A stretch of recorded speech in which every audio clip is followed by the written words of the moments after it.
E no domingo passado, embora tivéssemos aqui bem menos membros por causa das férias, agora que as férias estão terminando, nós estivemos praticamente concluindo o nosso tema, o nosso assunto. Eu estive aqui considerando com os irmãos a qualificação ou o preparo de nós como membros da igreja para sermos sal na terra e luz no mundo. E estive aqui sugerindo algumas áreas e como nós devemos nos preparar para essa atividade, para essa função, para esse papel. E hoje, irmãos, eu quero apenas concluir o nosso estudo de maneira prática, resumindo o que nós estivemos estudando, lembrando um pouco, mas mais especificamente o que eu quero fazer hoje é distribuir para os irmãos uma ficha que os diáconos estarão distribuindo daqui a pouquinho, quando eu indicar, para os irmãos. Cada membro receberá uma ficha como essa que eu tenho aqui na mão, que é a prova de vocês, viu? Vocês vão fazer a prova agora, entregar, quem tirar menos de 8 vai ser disciplinado. Não é nada disso não, né? Isso é brincadeira. Na realidade, é uma ficha apenas de acompanhamento do preparo pessoal dos irmãos com esse propósito e do desempenho dos irmãos até o final do ano.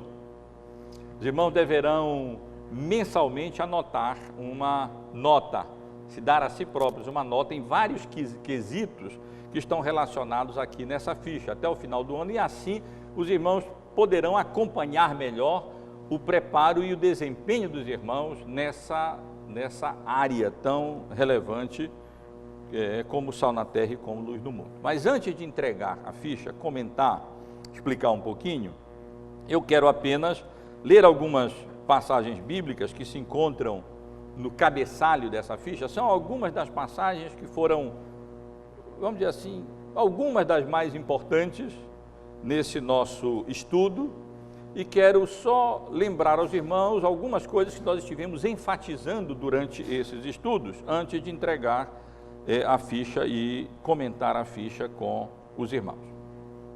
Quero começar lendo com os irmãos em Mateus, no capítulo 5 do Evangelho de Mateus, no Sermão do Monte. Essa importante passagem bíblica no que diz respeito a esse assunto de evangelização, porque quando a gente fala evangelismo, evangelização, às vezes parece uma coisa muito técnica ou muito institucional, mas na realidade nada mais é do que sermos sal na terra e luz no mundo. Por isso eu tenho frequentemente repetido essa expressão, onde o Senhor Jesus diz no capítulo 5 do Evangelho de Mateus, do verso 14 ao verso 16, o seguinte: vós sois, eu vou ler desde o verso 13, vós sois o sal da terra. Ora, se o sal vier a ser insípido, como lhe restaurar o sabor? Para nada mais presta, senão para lançado fora, ser pisado pelos homens. Vós sois a luz do mundo, não se pode esconder a cidade edificada sobre o monte. Nem se acende uma candeia, um candeeiro, para colocá-la debaixo do alqueire, dentro de uma caixa, mas no velador, e assim ilumina a todos que se encontram na casa. Assim brilhe também a vossa luz diante dos homens, para que vejam as vossas boas obras e glorifiquem a vosso Pai que está nos céus. Então essa passagem bíblica ela é importante, chama atenção para o fato de que nós somos a luz do mundo, a igreja, aqueles que foram alcançados pela graça salvadora de Cristo, a quem foram confiados os oráculos de Deus, a vontade revelada de Deus, inspirada na sua palavra. E com essa palavra e com o nosso testemunho, nós somos sal e nós somos luz, sal na terra e luz no mundo. E não tem nenhum propósito, nenhum sentido, nós acendermos um candeeiro e colocar debaixo de uma caixa, escondido. Ele tem que ficar em local aonde ilumine outras pessoas. E como sal não tem propósito que se torne insípido, senão ele não serve para nada. Ele tem que salgar com o nosso testemunho. Outra passagem relevante com relação ao tema da evangelização se encontra ainda em Mateus, nos últimos versículos do livro, no capítulo 28 do Evangelho de Mateus, na grande comissão, nos versos 18 a 20. É verdade que essa passagem é, vamos dizer, prioritariamente endereçada aos apóstolos, mas ela é, de modo geral, endereçada à igreja como um todo, a eles como representantes da igreja. Evidentemente que algumas coisas aqui cabem não a cada membro, como batizar, por exemplo, mas essa é uma função geral da igreja. E cabe à igreja participar dessa obra, cada membro participar dessa obra de comunicação do Evangelho, ensinando a vontade de Deus às pessoas. A partir do verso 18, Jesus, aproximando-se, falou-lhes dizendo: toda a autoridade me foi dada no céu e na terra. Ide, portanto, fazei discípulos de todas as nações, batizando-os em nome do Pai e do Filho e do Espírito Santo, ensinando-os a guardar todas as coisas que vos tenho ordenado, e eis que estou convosco todos os dias até a consumação dos séculos. Aqui temos a comissão de Jesus, no sentido de que sejamos nesse mundo sal na terra e luz do mundo, no sentido de ensinar a sua vontade às pessoas, anunciar o Evangelho, para que as pessoas sejam batizadas, inseridas na igreja, isso firmados na autoridade que foi concedida a Cristo, toda a autoridade foi dada a Ele nos céus e na terra, e debaixo da promessa também de que Ele estará conosco através do Seu Espírito até a consumação dos séculos, até a consumação da Sua vontade soberana e da obra da salvação e da redenção. Outra passagem relevante que estivemos estudando e considerando no decurso desses estudos se encontra em 1 Timóteo, no capítulo 3, versos 14 e 15. 1 Timóteo, capítulo 3, 14 e 15. Na realidade, essa não é apenas uma passagem importante para esse estudo apenas, mas é uma passagem bíblica importante para a igreja como um todo. Tenho sugerido que aqui nós temos a agenda da igreja, o papel da igreja, a função da igreja. Isso sempre deve nortear a nossa vida, as nossas atividades, o nosso propósito. Isso deve ser como uma linha a nos preservar de desvios de atividade como igreja do Senhor Jesus Cristo. Se eu tivesse que usar uma passagem bíblica para a nossa igreja, eu talvez escolhesse essa. Não que sejamos assim, mas que queremos ser assim e compreendemos ser esse o papel e a função da igreja. Escrevo-te estas coisas, diz Paulo a Timóteo, esperando ir ver-te em breve, para que, se eu tardar, fiques ciente de como se deve proceder na casa de Deus, que é a igreja do Deus vivo, coluna e baluarte da verdade. Eu fiquei até alegre quando eu tomei conhecimento que nessa reunião do Supremo Concílio, que eu mencionei há pouco aos irmãos, a passagem básica para a liturgia ali desenvolvida foi exatamente essa passagem aqui, versos 14 e 15 do capítulo 3 de 1 Timóteo, a igreja de Deus vivo como coluna e baluarte da verdade, que isso se expresse realmente cada vez mais na vida e na doutrina e nas atividades da Igreja Presbiteriana do Brasil como um todo. Quero ler também com os irmãos em 1 Pedro, no capítulo 3, versículo 15. Também é outra passagem bíblica relevante para o tema do evangelismo. Antes santificai a Cristo, 1 Pedro 3,15. Antes santificai a Cristo como Senhor em vossos corações, estando sempre preparados para responder a todo aquele que vos pedir razão da esperança que há em vós. O verso 16 é importante também porque fala da maneira como nós devemos fazer isso.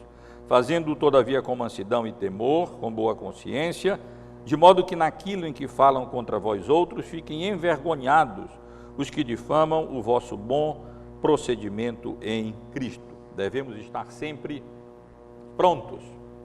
Com a graça de Deus, devemos estar sempre preparados para responder a todos aqueles, a todo aquele que vos pedir razão, isto é, explicação da esperança que há em nós.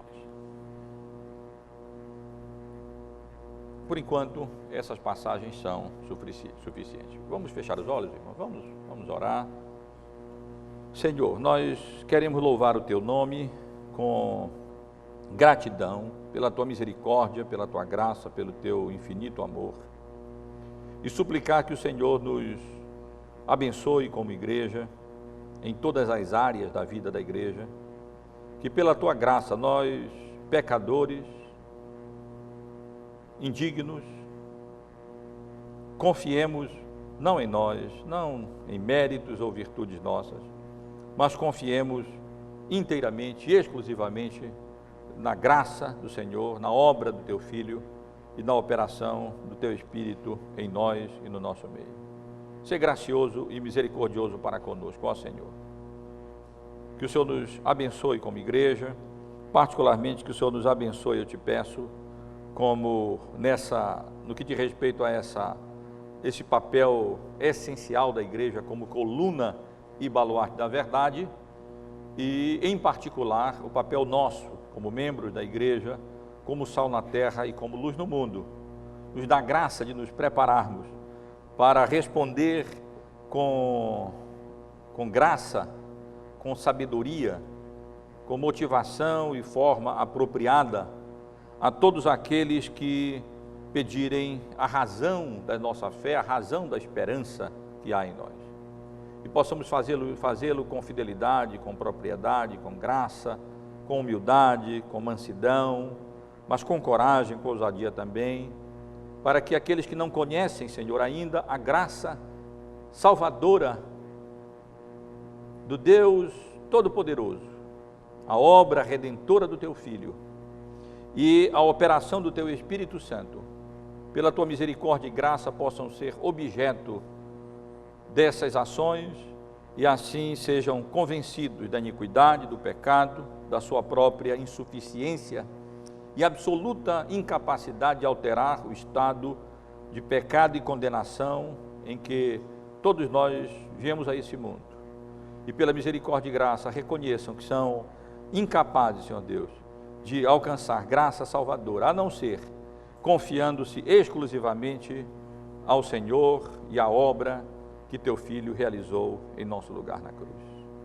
Que pela Tua misericórdia e graça nós não sejamos, Senhor, ouvintes negligentes, mas operosos praticantes, nas várias relações em que a Tua providência nos tem colocado, sendo de fato sal na terra, luz no mundo, para a promoção do Teu reino, através da conversão dos perdidos, e assim para o louvor, para a honra e para a glória do Teu nome. Obrigado pela vida dos irmãos que saíram de férias, retornaram em paz, que o Senhor abençoe aqueles que ainda estão em gozo de férias, que possam também fazer boa viagem, retornar em paz para a nossa cidade, para o nosso convívio. Guarda-os, guarda-nos a todos e renova nosso ânimo, Senhor, nossa disposição para Te servirmos nas vocações nas quais o Senhor nos coloca neste segundo semestre, com mais empenho, com mais ânimo, com mais dedicação, com mais fidelidade, procurando, através disso, Te prestar um culto e bendizer, louvar e engrandecer o Teu nome. Eu Te suplico essas bênçãos todas, bem como o perdão dos nossos pecados, em nome de Jesus. Amém.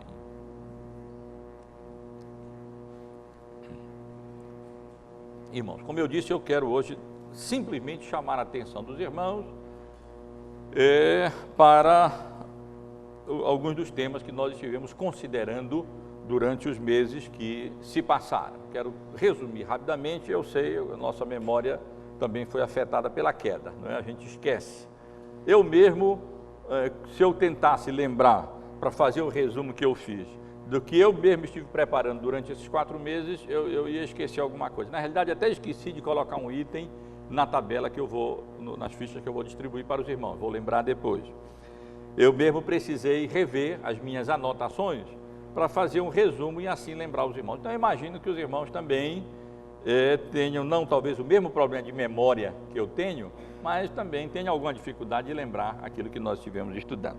Eu quero só, portanto, resumir rapidamente o que estivemos considerando, enfatizando alguns aspectos que eu procurei ressaltar e que definem ou indicam a nossa compreensão bíblico-reformada de evangelização e que servem para distinguir outros conceitos e outras noções de evangelização. Durante esse tempo que passamos aqui, considerando essas passagens que eu li e muitas outras passagens bíblicas que foram mencionadas, consideradas e relacionadas durante esses estudos, nós estivemos ressaltando algumas coisas. Estivemos estudando, por exemplo, quase que partimos de uma definição apropriada de evangelização. Isso é preciso ressaltar, porque, de um modo geral, evangelização, o evangelismo, tem sido definido como em termos de metodologias. Praticamente, no meio evangélico, se identifica evangelismo com algumas formas ou alguns métodos ou algumas metodologias estereotipadas ou padronizadas de comunicação do evangelho. E também, de um modo geral, se define evangelismo em termos do seu resultado, como se, havendo resultado, houve evangelização, evangelismo. Se não houver resultado, não houve evangelismo. Quando na realidade o resultado, em última instância, não nos pertence. O resultado, em última instância, pertence ao Espírito Santo de Deus. Na realidade, biblicamente, evangelismo, nós estivemos considerando aqui, até com base na própria palavra, o verbo euangelizo no grego, evangelizar, que significa o anúncio, a comunicação, a proclamação de uma boa nova, de uma boa notícia, e essa boa notícia, nós sabemos, está relacionada essencialmente à obra salvadora de Cristo, que veio a esse mundo para nos perdoar os nossos pecados e nos salvar da nossa iniquidade. Evangelismo, portanto, deve ser definido não em termos, eu enfatizo para que os irmãos fiquem com esses pontos principais em mente, deve ser definido não em termos de metodologias estereotipadas ou resultados, mas deve ser definido em termos do seu conteúdo, o anúncio de determinados conhecimentos, de determinadas notícias, de determinadas boas novas que o ser humano precisa desesperadamente conhecer, para que o Espírito Santo de Deus possa operar no seu coração através dessa boa nova, dessa boa notícia e fazer dele ou dela nova criatura. Portanto, deve ser definido em termos do seu conteúdo, isso é que nós devemos nos preocupar, no conteúdo, qual é o conteúdo que vai ser transmitido e comunicado, e também em termos do propósito. O propósito é conduzir as pessoas a Cristo, que elas sejam salvas e glorifiquem ao Senhor. Então, nós devemos definir sempre evangelismo nesses termos. Estivemos considerando também sobre o propósito da evangelização, o propósito maior da evangelização. E mencionamos que o propósito maior da evangelização não é o homem, praticamente como nada na nossa teologia reformada. O propósito maior, o último, não é o homem, mas é Deus. E assim no nosso evangelismo, nosso propósito maior não é simplesmente o bem-estar do homem ou mesmo a salvação do homem, mas o nosso propósito maior é a glória de Deus. E se o nosso método não contribui para esse propósito maior, então ele não é adequado, ele não é apropriado.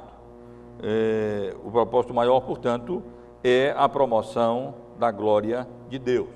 E isso acontece na conversão dos pecadores, porque na conversão de pecadores, os atributos de Deus são manifestados e resplandecem de uma maneira extraordinária na obra da salvação.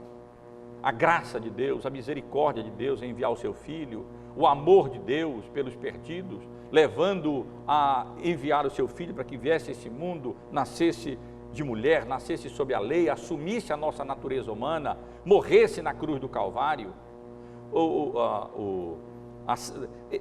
A maneira como pecadores são salvos glorifica a Deus, honra a Deus.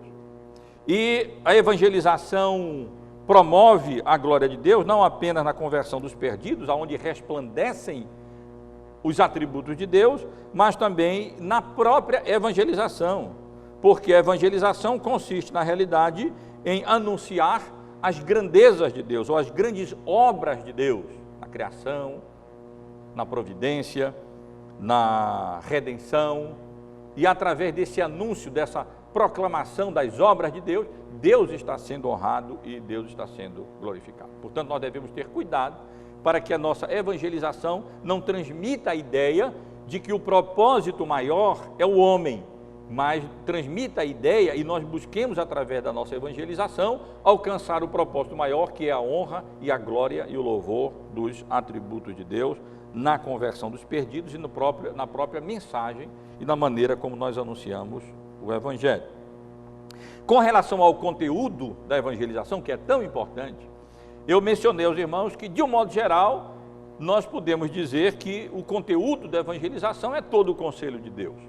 Os irmãos lembram do apóstolo Paulo, reunido com os presbíteros da igreja de Éfeso, lá em Mileto, e relembrando a obra evangelística dele na cidade de Éfeso, como ele chama atenção para o fato de que quando esteve entre eles, não deixou de anunciar todo o conselho de Deus. Eu ressalto isso para não sustentarmos uma ideia equivocada de que a evangelização é simplesmente dizer, olha, aceita o Senhor Jesus e serás salvo, ou pronto, qualquer coisa assim, a obra evangelística está concluída. Nada, na realidade, ela continua e ela inclui não apenas o anúncio de uma, duas ou três ou quatro verdades básicas ou essenciais, mas a evangelização continua, na realidade, até que as pessoas sejam de fato ensinadas em tudo aquilo que Jesus fez e tudo aquilo que Jesus ensinou para que nós possamos não apenas ser convertidos, mas possamos viver de maneira temente e agradável a Deus. Por isso a ideia de simplesmente pregar ali, implantar a igreja, prega ali, implanta uma igreja, prega ali, sem que haja continuidade, sem que haja ensino, sem que haja estabelecimento de igrejas firmes e fortes, com seus diáconos e presbíteros, não é um modelo bíblico. Nós vemos que Paulo não fazia assim, estivemos considerando aqui o livro de Atos. Ele ia, anunciava o evangelho, estabelecia, formava, voltava, continuava ensinando, ensinava todo o conselho de Deus, mas é verdade que há alguns temas fundamentais e essenciais do evangelismo. E estivemos considerando que o conteúdo da evangelização reformada é uma mensagem fundamentada em Deus. Lembrem de Atos capítulo 17, pregação de Paulo em Atenas, evangelização de Paulo em Atenas, especialmente quando as pessoas não conhecem o Deus verdadeiro, que é o caso da nossa própria cultura, que tem uma compreensão, uma visão equivocada acerca de Deus, projeta um Deus conforme a sua própria personalidade, seus próprios desejos, ao invés de levar o seu pensamento cativo à revelação bíblica que Deus faz de si próprio nas Escrituras. Portanto, esse conteúdo deve ser fundamentado em Deus, essa mensagem deve confrontar o homem com relação à revelação bíblica acerca do seu estado e da sua condição de caído e pecador e incapaz de alterar o seu estado por si próprio, a sua condição por si própria. O homem não deve ser tratado como alguém que precisa apenas algumas melhorias, alguns melhoramentos, algumas reformas, algum sistema, alguma educação, mas ele está caído, ele está morto nos seus delitos e pecados. E ele é culpado, ele precisa reconhecer a culpa e essa transformação que que ele necessita é nada mais, nada menos que o novo nascimento, uma conversão, um ser feito nova criatura, e isso só pode ser feito através da obra do Espírito Santo, com base na obra de Cristo na cruz. Também ressaltei com relação ao conteúdo da evangelização, que ele essencialmente tem que focalizar Cristo, sua pessoa, sua obra, podíamos dizer seu triunfo na cruz, sempre presente nas pregações evangelísticas no Novo Testamento, especialmente em Paulo, além da sua vida, da sua obra, dos seus atributos, do seu triunfo, a exclusividade de Cristo como único mediador entre Deus e os homens, especialmente no nosso contexto, em que há tantos mediadores, tantos santos que são empregados como mediadores entre Deus e o homem, tantos outros mediadores. Nesse contexto, nós precisamos enfatizar Cristo, e a nossa evangelização tem que ser centralizada em Cristo. Não adianta só ensinar uma série de coisas sobre o Evangelho, se não anunciarmos a Cristo, se não proclamarmos a Cristo, se não comunicarmos a Cristo, se não retratarmos a Cristo, a sua pessoa, mostrar quem ele foi, a sua obra, deixar claro que ele não foi meramente um profeta, ele não é só simplesmente um exemplo moral a ser seguido, mas ele é Deus, o Verbo que se fez carne, a segunda pessoa da Trindade, veio a esse mundo, assumiu de fato a nossa natureza humana, naquele estado de humilhação, ele teve a sua natureza divina e humana, era Deus verdadeiro, homem verdadeiro, através da sua vida de obediência plena à vontade de Deus, ele adquiriu justiça que nos imputa, a nós quem? Aqueles eleitos de Deus e que manifestam isso crendo e confiando na obra redentora de Cristo, e expiou a nossa culpa com a sua morte em nosso lugar na cruz do Calvário. Esses temas cristológicos, esses assuntos relacionados à pessoa, aos atributos, à obra, ao triunfo de Cristo, eles são parte essencial, conteúdo essencial do nosso evangelismo.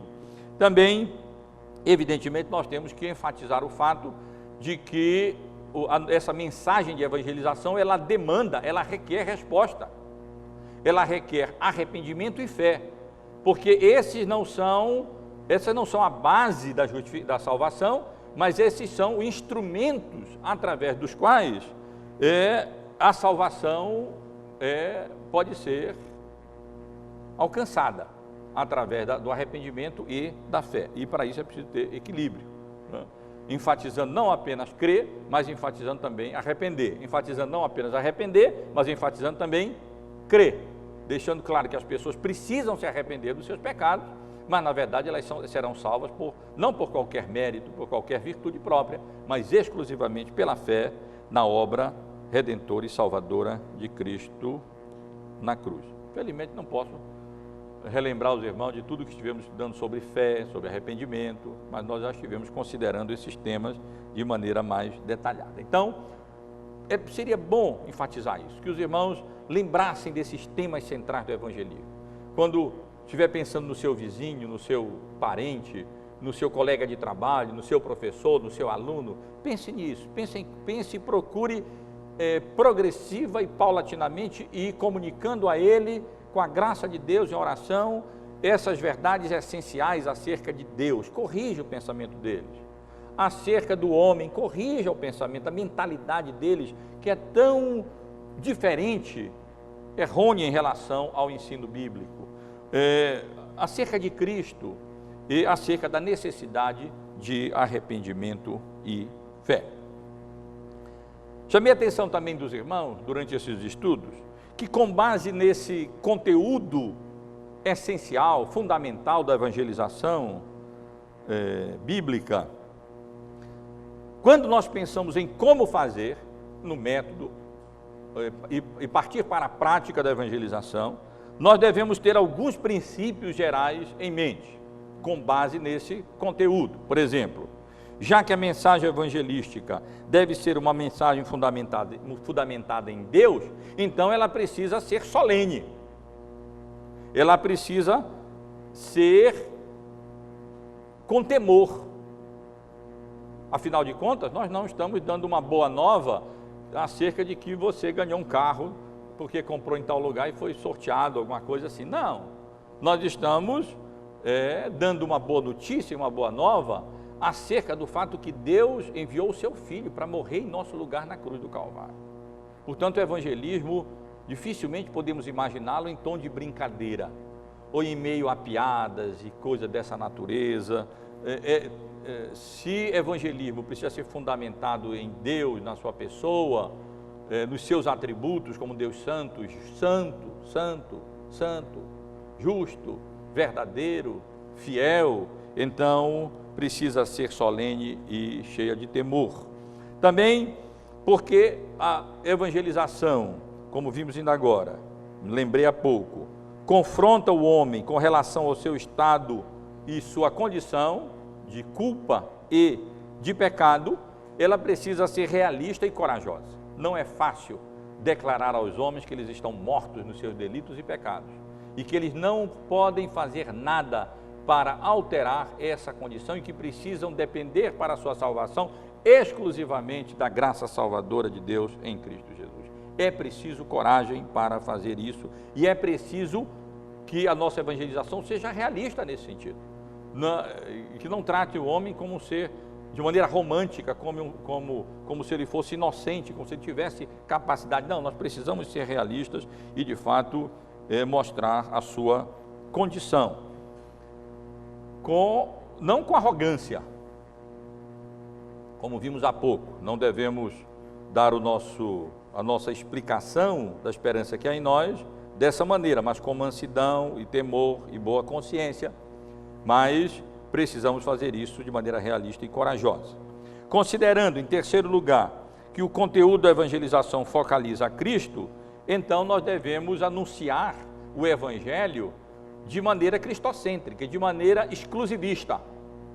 Não devemos temer nesse mundo pós-moderno e relativista, em que não admite que haja exclusivamente um Salvador e um mediador, não podemos temer declarar que não há outro caminho, outro meio de salvação, a não ser Cristo Jesus, o Filho de Deus.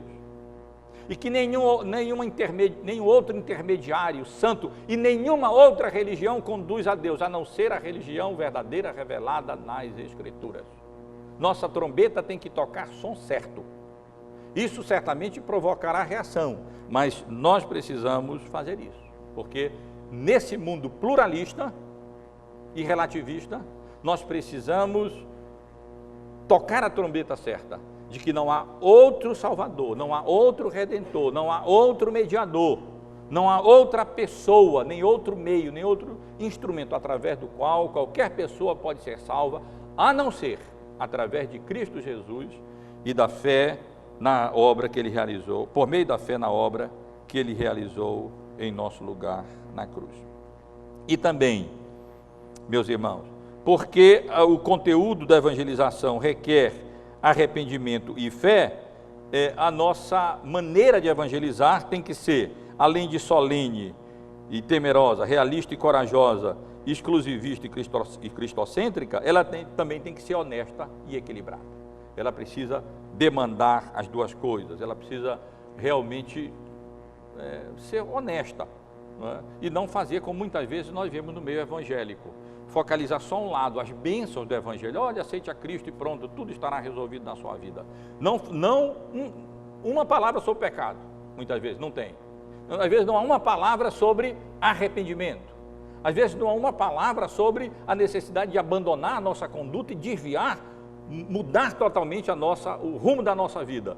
E aí a ênfase é apenas num Deus amoroso, num Cristo galardoador e libertador, e então na saúde, na prosperidade, e não há esse equilíbrio de uma pregação honesta, onde declara livremente que a salvação é pela graça de Deus mediante a fé, mas exige arrependimento, demanda de nós arrependimento das nossas obras e assim colocarmos a nossa confiança em Cristo. Também julgo importante ressaltar aos irmãos que quando nós tratamos desse tema do evangelismo, que é uma função essencial, importantíssima da igreja, dentro da própria agenda da igreja como coluna e baluarte da verdade, promover a verdade por meio do evangelismo, Mas isso precisa ser abordado e precisa ser realizado de maneira equilibrada. O que é que eu quero dizer com isso? Quero dizer com isso que o papel da igreja não é só evangelizar. Por mais importante que seja esse papel, uma visão adequada da evangelização é aquela que entende a evangelização como resultado do crescimento e do amadurecimento da igreja em todas as suas áreas. Os irmãos devem lembrar aquele gráficozinho que eu fiz aqui, emprestado do reverendo Francisco Leonardo, com o círculo e algumas setas, onde eu indiquei algumas áreas essenciais da igreja como coluna e baluarte da verdade. O culto, o pastorado, o ensino e a pregação, a diaconia, a comunhão no centro. Lembram do desenho? E então aqueles raios, vamos dizer, evangelização. Quando nós crescemos na comunhão, quando nós crescemos na pregação e no ensino, quando nós crescemos no sentido de ser bíblico, quando nós crescemos no nosso serviço diaconal, na nossa obra diaconal, na assistência, especialmente aos irmãos, quando nós crescemos no nosso culto, seguindo o modelo bíblico e não das nossas próprias preferências e vontades, e seguindo o pragmatismo contemporâneo, quando nós crescemos nessas áreas todas, então isso é que deve fazer com que a igreja evangelize como fruto disso tudo. Porque senão o que é que acontece às vezes? Determinada comunidade ou igreja ou congregação, uma ênfase exagerada e total na evangelização, mas não há pregação, não há ensino,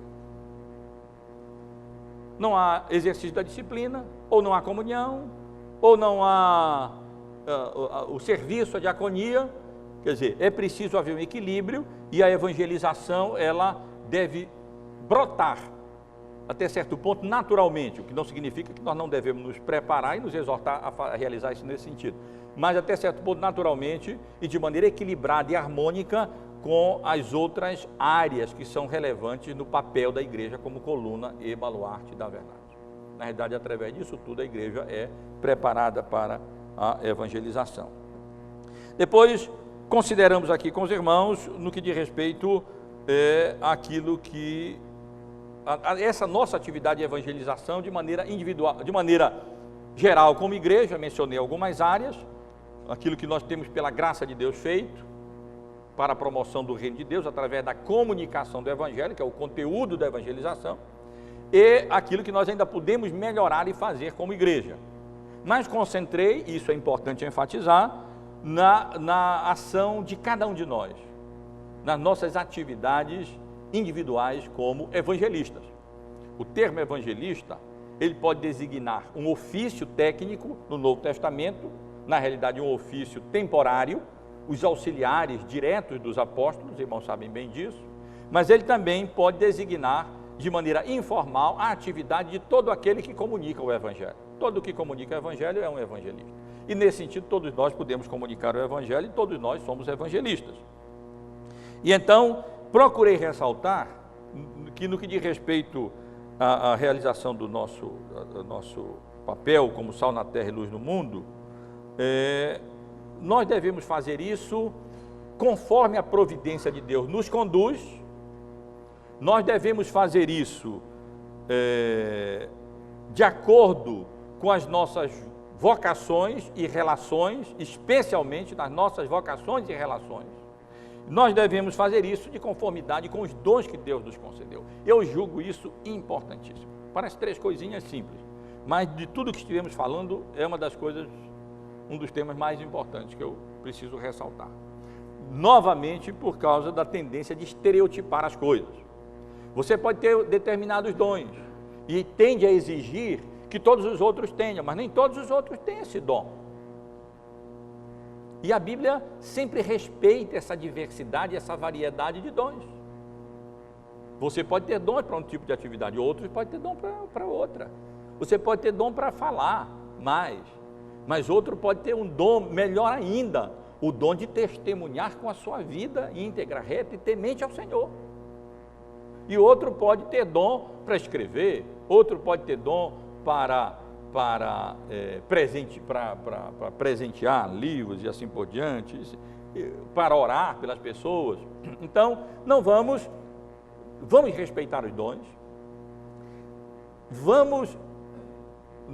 não se sinta de maneira nenhuma, quando estiver falando de outras coisas, eu não estou esquecido disso, então não se sinta violado ou pressionado no que diz respeito à evangelização, quanto ao que você não tem de dom, mas quanto àquilo que você tem de dom.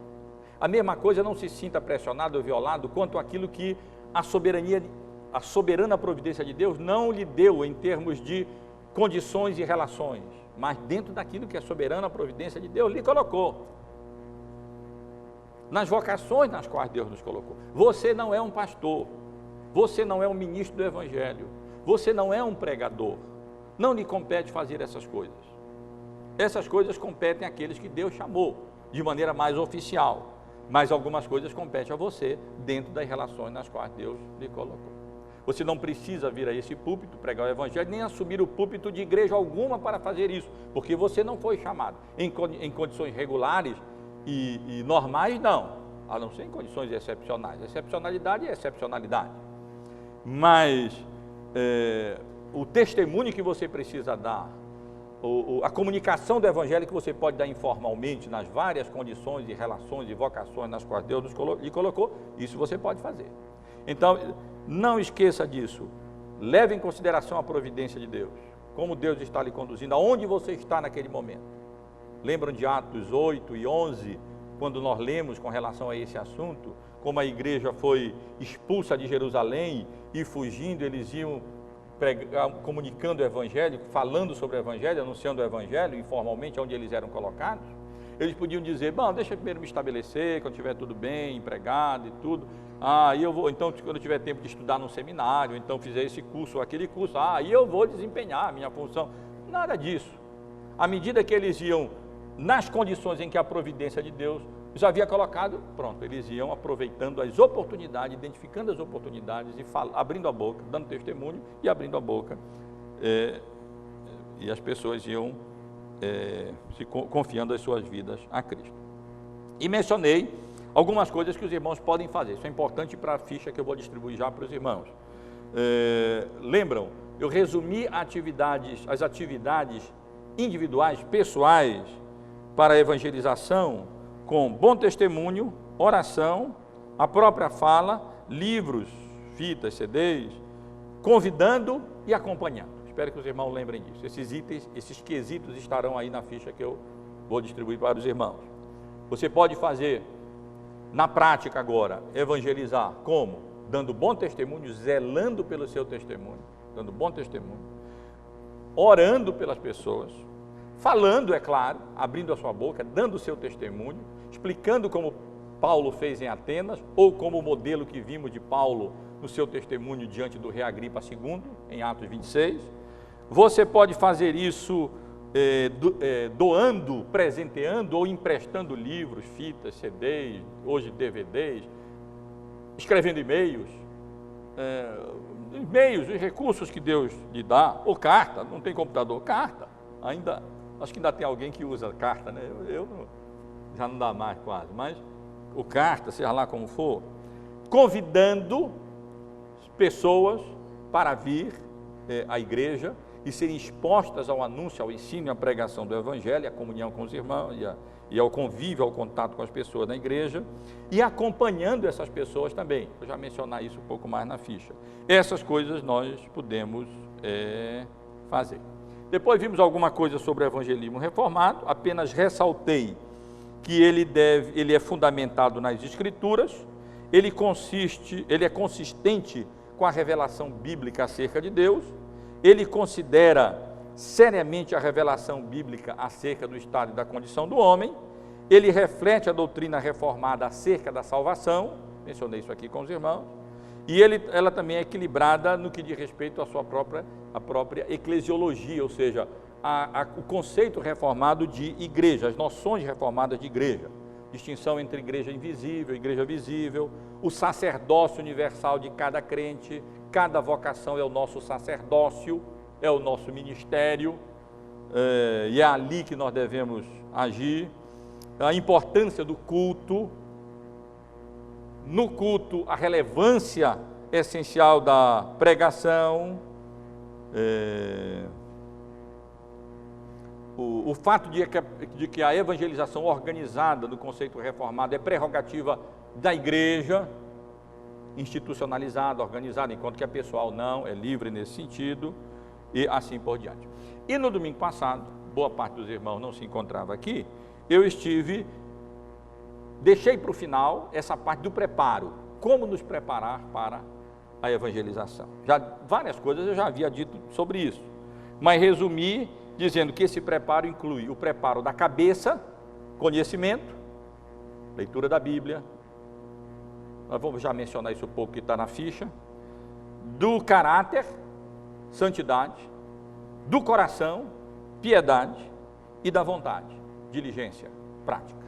Irmãos, esses temas todos nós estivemos considerando aqui com a graça de Deus. Eu estou apenas refrescando um pouco a memória dos irmãos para distribuir a ficha agora e explicar essa ficha, porque não tem sentido nós passarmos 4, 5 meses estudando sobre evangelismo e depois nós fecharmos a Bíblia, passarmos por outro assunto e ficar por isso mesmo. Por isso eu peço aos diáconos que entreguem aquelas fichas que eu havia pedido para que entregassem, porque a última coisa que eu ainda posso fazer nesse sentido não digo exatamente a última, mas uma das coisas que eu ainda posso fazer, claro que eu posso continuar orando nesse sentido, pelos próprios irmãos e pelo desempenho, e ainda aqui e ali chamando atenção, encorajando, animando, mas posso tentar ajudar os irmãos a acompanharem o seu próprio preparo e o seu desempenho para essas atividades e nessa atividade de evangelização pessoal, aonde Deus lhe colocou. Talvez fosse bom pedir logo, Ivo, para entregar alguns, entregarem lá em cima. Entregue para mais alguém alguns, que é para a gente ir rapidinho. Eu demorei um pouco na minha revisão, para variar, e aí o tempo já está um pouquinho adiantado.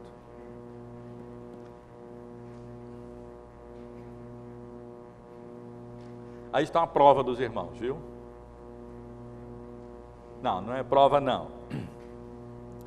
Lá no cabeçalho, os irmãos têm algumas passagens bíblicas que eu li agora há pouco, no início desse resumo.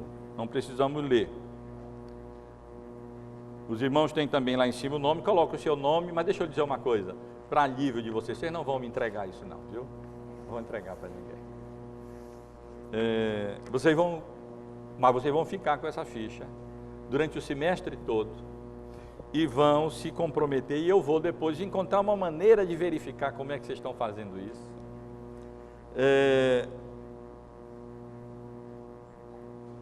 E vocês mensalmente deverão preencher essa ficha. Na realidade, na folha que vocês estão recebendo, eu acho que todos praticamente já receberam, né? Já deu para praticamente todos receber. Quem não recebeu, ainda levante a mão, só para eu... Ivo, bem por aqui, tem um grupo que ainda não recebeu. Deixa eu aguardar um pouquinho para os irmãos receberem.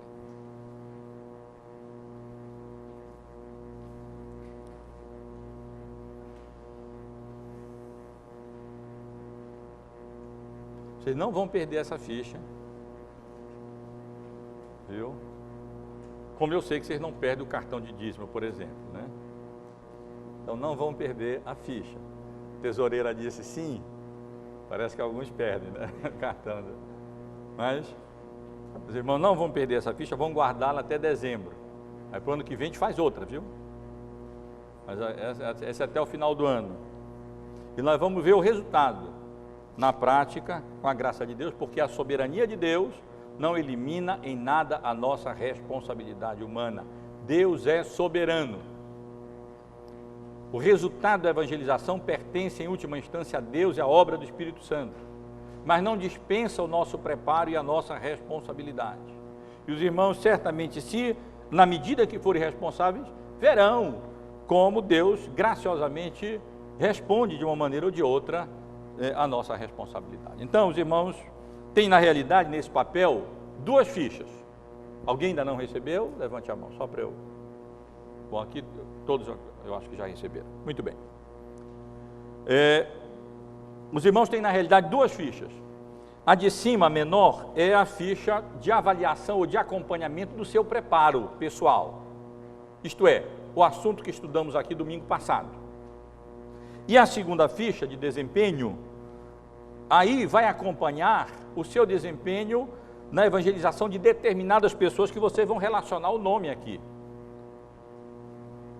Com relação à primeira ficha, eu coloquei uma passagem bíblica apenas para lembrar os irmãos. 1 Timóteo, capítulo 4, versículo 16. 1 Timóteo, capítulo 4, versículo 16. Tem cuidado de ti mesmo e da doutrina, continua nestes deveres, porque fazendo assim salvarás tanto a ti mesmo como a teus ouvintes. São palavras do apóstolo Paulo a Timóteo, o evangelista, dizendo que ele deveria ter cuidado de si próprio, porque senão não vai adiantar nada. Não é só ativismo, não é só fazer isso, fazer aquilo, sair, distribuir folheto. Se você não cuidar de você, do seu coração, se você não cuidar da sua cabeça, do seu conhecimento, do seu caráter, da sua santidade, da sua vontade, não vai dar em nada. Então, tem cuidado de ti mesmo e da doutrina, conteúdo, continua nestes deveres, porque fazendo assim salvarás tanto a ti mesmo como a teus ouvintes. Poderá ser, claro que não é Timóteo que vai salvar os ouvintes. A ideia de que Timóteo seria um instrumento da graça de Deus para a salvação dos ouvintes. E assim também acontecerá com os irmãos, conforme a promessa que nós temos aqui. É promessa. Cuide de si mesmo e da doutrina. Olha a ênfase, por que ele não parou em si mesmo? Mas da doutrina. E então, quer dizer, a cabeça, né, também envolvida, continua, persevera, ser diligente nesses deveres. E fazendo assim, salvarás, a prática, fazendo assim, salvarás a ti mesmo como a teus ouvintes. Aqui nós temos, na realidade, todas essas áreas, cabeça, coração, envolvido aqui. E essa passagem anterior trata exatamente disso, dos conselhos que Paulo dá a Timóteo. Que fique para a lembrança dos irmãos, quando estiverem considerando essa primeira tabela. O que é que os irmãos farão? Até o fim do ano, antes de cada ceia, de cada santa ceia, pode ser no domingo, à tarde, no dia da ceia, a partir do próximo domingo, é claro, os irmãos estão recebendo hoje, não pode ainda para hoje, a partir do próximo mês, a próxima ceia, os irmãos preencherão essas duas fichas. A primeira, avaliando com sinceridade e honestidade o seu próprio preparo para o evangelismo. Ou seja, avaliando, acompanha aí a ficha, avaliando o seu preparo no que diz respeito à cabeça, o conhecimento. Como consideramos aqui, só fiz resumir algumas coisas para lembrar os irmãos. Leitura bíblica. Como foi a sua leitura bíblica durante esse mês, por exemplo, de agosto? Como será quando você preencher a ficha? Você leu diariamente a Bíblia? Refletiu?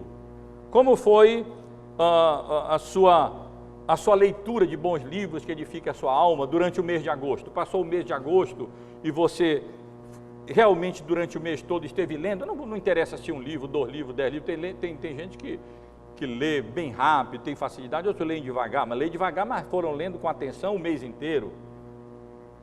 Então, estiveram realmente preocupados e desempenhando essa necessidade de ler, para se preparar. Você fez isso? Leitura de bons livros? Você vai dar uma nota em agosto para você, como foi a sua leitura bíblica, de 0 a 10. Lá abaixo tem a observação. Lá embaixo, atribua uma nota de 0 a 10 para cada quesito nas duas fichas antes de cada primeiro domingo do mês. Aí você vai atribuir. Bom, eu não li nada. Não li um livro só de matemática por causa do curso, ou então só de geografia, não sei de quê. Então dê 0 para você nesse quesito de leitura durante o mês. E aí você não vai estranhar se faltar conteúdo para a evangelização, porque você não esteve lendo. Como foi a sua leitura bíblica? Aí eu li assim, um dia ou outro, quando deu, 2, né? 3, 1, sei lá. Ou então não, eu diariamente li a minha Bíblia, separei uma porção diariamente, pode ter não lido um dia, porque realmente não deu, uma coisa assim, mas eu li, então você pode dar 10 para você, 9, é a sua consciência que vai mandar. Eu não vou pegar, nós não vamos pegar nessa ficha não, você é que vai avaliar diante de Deus, mas o que Deus requer dos dispenseiros é que todos sejam encontrados fiéis. E também a sua frequência e atenção aos cultos, porque aqui nós temos o ensino, as leituras, as pregações, que lhe dão, lhe ajudam na compreensão da sua leitura bíblica, na compreensão da leitura dos livros e também na sua própria informação, no seu conteúdo, para o seu conhecimento bíblico para a evangelização. Como foi a sua frequência aos cultos? Se você chegar, não, eu não faltei um domingo, todo domingo à noite eu estive lá, só não vim para nenhuma outra reunião da igreja, bom, aí não está tão bom não, né? Então, acho que não dá para passar de 5, viu?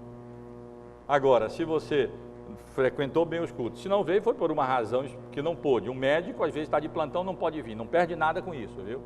Que aí são as obras de necessidade, e aí não perde nada. Estou ajudando os irmãos a se atribuir a nota, que não é muito fácil atribuir nota a nós próprios, é mais fácil a outro do que a nós próprios. E aí, como foi a sua frequência e a sua atenção, porque não adianta nada estar aqui olhando para cá, vendo como é que está o forro. A gente já não tem muita coisa para atrair, não, a atenção por causa disso mesmo, porque a atenção tem que estar aqui, não tem nem flor quase para vocês olharem aí. Nem vitral colorido, não tem quadro na parede, não tem muita coisa para desviar a atenção, não. Mas a atenção pode estar lá longe, tal, já no amanhã ou no ontem, tudo, como foi a sua frequência e atenção nos cultos. No que diz respeito, bom, aí você vai atribuir uma nota em agosto para cada um desses itens, leitura bíblica, leitura de bons livros e frequência e atenção ao culto. Depois, a questão do coração, da piedade. São itens semelhantes, é claro, porque a leitura bíblica, ela serve não apenas para o nosso conhecimento do conteúdo a ser transmitido na evangelização, mas também para a nossa própria edificação, para a edificação da nossa alma. Na realidade, serve em primeiro lugar para isso. É assim que nós teremos o que falar, quando nós formos edificados e abençoados e a palavra de Deus falar para nós também. Então a leitura bíblica, a meditação bíblica, eu ponho meditação bíblica porque não é meditação transcendental, vocês não vão ficar aí em transe, sentados, de olho fechado, esperando alcançar o nirvana, ou em estado de... Não tem nada a ver com isso, viu? Tem a ver com a reflexão naquilo que nós lemos nas Escrituras, com meditação acerca da aplicação, do significado, da relevância daquilo que nós lemos para a nossa vida. Não é só ler, fechou a Bíblia e acabou. Não vai adiantar muita coisa se nós não refletirmos na nossa leitura. E na oração também, que é fundamental e essencial para o exercício da piedade. Porque o exercício físico, como Paulo diz a Timóteo naquela passagem, que culmina com o texto que eu leio lá em cima, 1 Timóteo 4,16, para pouco é proveitoso. É proveitoso, mas não tão proveitoso quanto o exercício da piedade, através da leitura bíblica, da meditação bíblica, da oração, claro, também da frequência aos cultos. Isso tudo está aqui, mas não posso repetir tudo, apenas uns itens para os irmãos poderem avaliar um pouco. O caráter, relacionei alguns itens. Como é que vai o seu empenho, o seu zelo no que diz respeito à influência da Bíblia no seu caráter, no que diz respeito à sua santidade, ao amor, à sua fidelidade, à sua verdade, a maneira justa como você deve tratar as pessoas, a coragem de se identificar, de portar o estandarte da verdade, de se apresentar como soldado de Cristo, como um crente, mesmo nas circunstâncias mais adversas. Isso tudo mostra a santidade.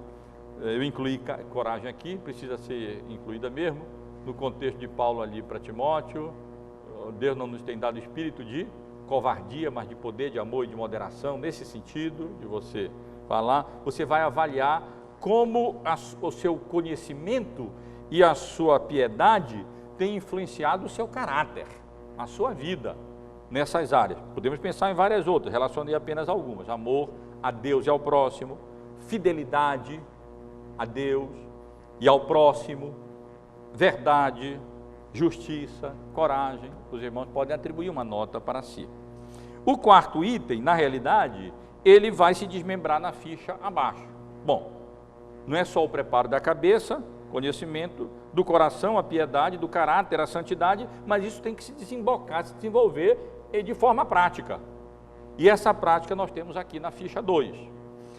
Depois, o resultado, a média dessa ficha 2, você passa lá para cima.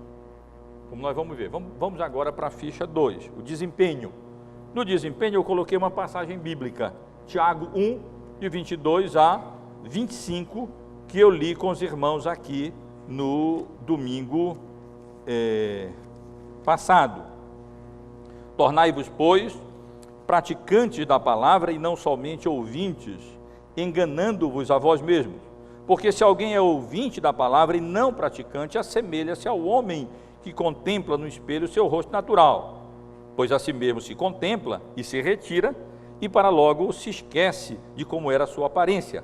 Mas aquele que considera atentamente na lei perfeita, lei da liberdade, e nela persevera, não sendo ouvinte negligente, mas operoso praticante, esse será bem-aventurado naquilo que realizar. Essa passagem fica para a lembrança e edificação dos irmãos quando estiverem considerando essa segunda ficha. O que os irmãos deverão fazer nessa segunda ficha? Vocês aqui vão desempenhar na prática, vão avaliar na prática o desempenho dos irmãos com relação às pessoas específicas. Antes de preencher essa ficha, eu sugeriria que hoje mesmo, ou durante essa semana, logo, amanhã, dependendo das condições dos irmãos, parem um pouco e reflitam. Quem Deus, na sua soberana providência, tem colocado como meus próximos, no que diz respeito à necessidade de salvação da sua alma, que é a necessidade prioritária, primordial, nas vocações e relações nas quais Ele nos colocou. Isto é, traduzindo, quem são meus colegas de trabalho? Quem são meus vizinhos com os quais eu tenho contato? Deus me deu mais intimidade. Quem são as pessoas de relação de parentesco, que eu tenho mais intimidade, estão mais próximas a mim? Pense, reflita, ore e escolha 5 nomes dentre essas pessoas. E você vai colocar esses 5 nomes aqui nesse primeiro espaço aqui. Tem 5, 1, 2, 3, 4, 5. Ele está alto assim por causa dos itens, dos quesitos que vem adiante. Não dá para colocar tudo na horizontal, põe um nome atrás do outro e coloque lá o nome e a relação. Por exemplo, você vai, uma das pessoas que eu vou, com a graça de Deus, durante esse semestre, me empenhar para ser sal na terra e luz no mundo, com vistas à redenção, à salvação dele ou dela, vai ser o meu pai, um filho. O pai não é crente. Ou vai ser o meu filho, e coloque lá, fulano de tal, filho, pai. Ou então meu colega, que é chegado a mim, não é crente. Eu gostaria tanto que ele se convertesse, e sua alma fosse salva. Então eu vou colocar o nome dele e coloco embaixo, colega. Ou então colega de trabalho, ou então colega de classe, ou então meu vizinho, sei lá, nas várias relações nas quais Deus coloca. Você escolhe, hoje, amanhã, durante essa semana, o mais rápido possível. Pense bem, seria interessante os irmãos fazerem uma relação dessas pessoas mais chegadas. Por exemplo, no meu trabalho, essas pessoas são as mais chegadas. Nos meus estudos, se houver, essas pessoas são as mais chegadas. Na minha relação de vizinhança, essas pessoas. Ou outra relação, sei lá, alunos, eu tenho mais acesso. Bom, professores têm uma relação enorme, porque aluno não falta. Eu acho que a ficha de professor devia ser diferente. Devia ter uma relação assim para 100 nomes, porque não falta e é um campo fértil. Eu quase que não perdoo os professores desses colégios grandes que não trazem que não tem que ser instrumento para dar graça de Deus para trazer aqui quase que dezenas de pessoas, porque aluno teme e respeita o professor, né? Eu não vou dizer que vocês, se não for para a igreja recebe 0, não dá, né? Mas aluno e médico são, professor e médico, eles geralmente são,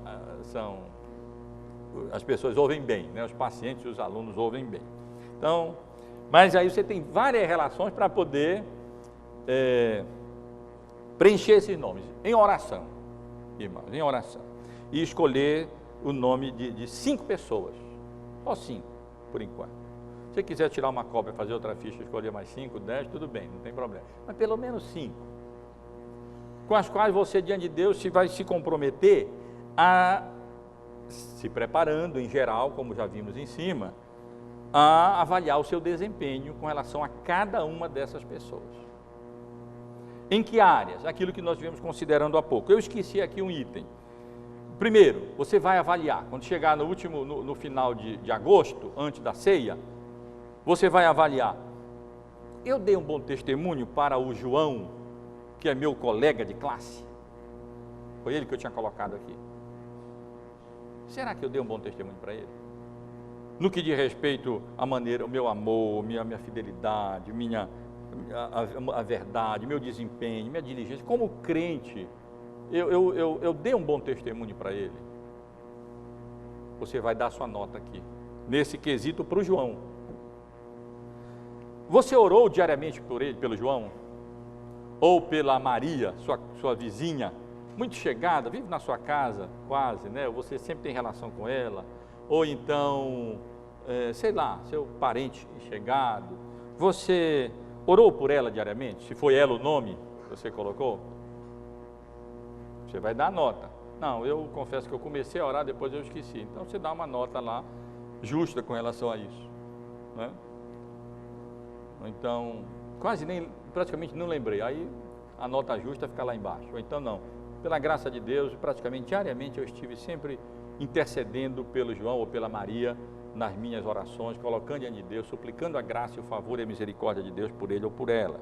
Então, dê uma nota aqui para agosto. Você não apenas deu testemunho e orou diariamente por ele ou por ela, mas você falou do Evangelho na oportunidade que Deus dá a ela, não significa que todo dia você teve que estar lá falando. Senão, provavelmente, o João e a Maria não vão mais querer ouvir você, ou a Maria, né? Se você se tornar um enjoado, um chato de galocha, daquele que fica o tempo todo, não dá. Nem que sou marido e mulher. Pedro mesmo recomenda, dizendo que, às vezes, o marido pode ser ganho pelo testemunho da esposa, praticamente sem palavra alguma. Mas você também não precisa ficar calado, né? Então, nas oportunidades que Deus lhe deu, você utilizou essa oportunidade para a comunicação do Evangelho, para a correção das ideias equivocadas da Maria, no que diz respeito a Deus, a obra de Cristo, a natureza humana, a salvação, a obra de salvação, explicou a razão da sua fé, deu um testemunho do que Deus fez na sua vida. Isso está resumido aqui, viu, irmãos? Você orou diariamente, você falou do Evangelho. Aqui é que eu esqueci depois de incluir. Irmão, não sei como farão aí, não vou fazer mais nova ficha não, né? Mas não sei como os irmãos poderiam incluir aí um itemzinho, talvez lá, não sei como, talvez aqui junto com falou do Evangelho, presentear ou emprestar livro, CD, alguma coisa assim, porque às vezes você não tem como falar, ou não tem tanta essa oportunidade de falar na hora, mas a pessoa gosta de ler, está conversando, e você diz, olha, eu tenho um bom livro que eu estava lendo sobre isso, eu gostaria de ler e tal, então empreste para ele, ou dê de presente, ou então chegou o aniversário, fulano já está cheio de meia, não tem mais o que fazer com meia, né? Camisa também, a camisa não vai, no máximo vai ficar mais bonitinho, mas nem vai salvar, vai ter uma contribuição maior para uma. Um presente bom seria um livro que pudesse contribuir para a salvação dele ou dela, um CD de preferência meu, vocês podem comprar, que aproveita lá na livraria, né? É brincadeira, vocês podem qualquer outra coisa, mas eu estou dizendo uma maneira que você pode utilizar também nesse sentido. Fulano gostaria tanto de ajudá-lo, mas ele viajou, foi para tal lugar, mas você pode mandar um e-mail para ele, dentro de você se relaciona sempre com ele, então ele ou ela, eu não sei, eu repito, não quero fazer nada estereotipado, de acordo com os dons, com as relações, com as vocações que os irmãos têm, de cada um. Outro item, convidou, trouxe à igreja, também não é toda hora, todo dia também, senão não vai dar, mas dentro das oportunidades que Deus deu, você estava lá armado com seu folder aqui no bolso, ou na bolsa e puxou? Ou lá em cima da sua mesa de trabalho, ou dentro do porta-luva do carro, ou então na pasta, algum lugar ali, e estava de pronto para utilizar aquele folder. Olha, eu queria lhe convidar para os estudos que estão sendo realizados na igreja, na carta aos Gálatas, por exemplo, hoje à noite. O assunto é tão relevante no que diz respeito ao caminho, o único caminho de justificação, de salvação. Que bom se pessoas pudessem estar ouvindo essas verdades e você então pudesse entregar e convidar. Pode utilizar um folder, pode não utilizar, mas se puder utilizar melhor, convida, a pessoa fica com a data lá. Não apenas convida, mas se for o caso, até trazer para a igreja. Às vezes um convite só não mostra tanto interesse, mas se a pessoa mora, mas olha, eu nem moro tão longe de você, Se quiser, no carro ainda tem um lugar, eu posso passar lá e ele pega e ele leva para ir. Aí a pessoa até, né? Que jeito, né? Então pode até ser que venha, mas seja mais fácil ter essa oportunidade de ser exposta ao anúncio e à pregação do Evangelho. E então você trazer à igreja. E depois acompanhar, não apenas trazer, mas acompanhar na igreja ou relação, ou seja, acompanhar a pessoa aqui. Não adianta você trazer a pessoa, deixa aqui e deixa a pessoa para lá. Quer dizer, você é o principal responsável por essa pessoa que trouxe à igreja. Então procure acompanhar aquilo que eu considerei com os irmãos. Eu sei que é gostoso acabar o culto e a gente ficar conversando só com as pessoas que a gente já conhece, mas é uma oportunidade boa para a gente contribuir para um, para outro, ajudar com um, ajudar com o outro, especialmente aqueles que você tem mais relação e que até veio para a igreja por seu intermédio. Você pode ajudá-lo ou ajudá-la, mas nesse sentido, aqui ou no ambiente da sua relação com essa pessoa, ou no trabalho, quem sabe, não tirando a hora do trabalho em si, que você tem que estar lá trabalhando, e aí você não vai dar um mau testemunho nesse sentido, ao invés de estar trabalhando, ficar sempre só falando do Evangelho. Está errado, porque você não vai estar realizando, não negligencie o seu trabalho para isso, mas na oportunidade real que tem, de descanso, alguma coisa assim, ou mesmo no trabalho, quando não prejudicar em nada as suas atividades, você pode aproveitar nesse sentido, ou na família, ou na vizinhança, enfim, irmãos. Relacione 5 nomes e procure diante de Deus, durante o ano, em cada mês, dar uma nota para cada quesito, para cada um dos nomes de pessoas que você vai relacionar aqui, esses 5 nomes, e acompanhar até o final do ano. E depois, então, você, por exemplo, termina agosto, você vai dar uma nota para cada quesito aqui. No final, você soma tudo, tira a média e joga lá naquela tabelinha de cima. É a prática, para ver qual foi a sua média no que diz respeito à vontade, à prática, e aí coloca lá. Qualquer dúvida, eu estarei à disposição dos irmãos para dirimir, para tirar dúvidas se for com relação a isso aqui. Irmão, longe de mim ser ficha por ficha.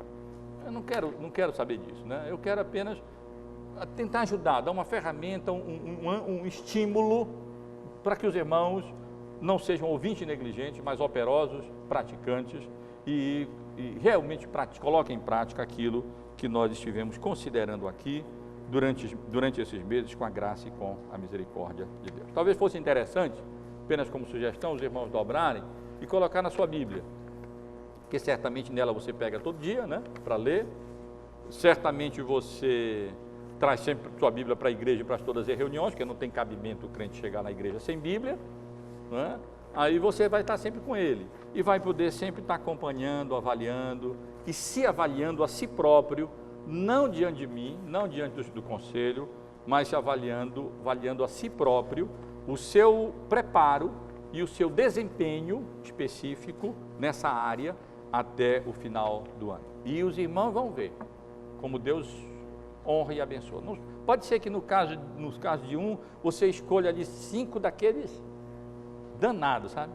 E no final do ano o cara ainda está lá resistindo e nada. Mas você vai ver que outros, pelo menos, vocês vão ver a diferença como um todo, como várias pessoas, como mais pessoas, pelo exercício da responsabilidade humana, Deus, na sua soberania, alcançará os seus corações para o louvor, para a honra e para a glória do Senhor.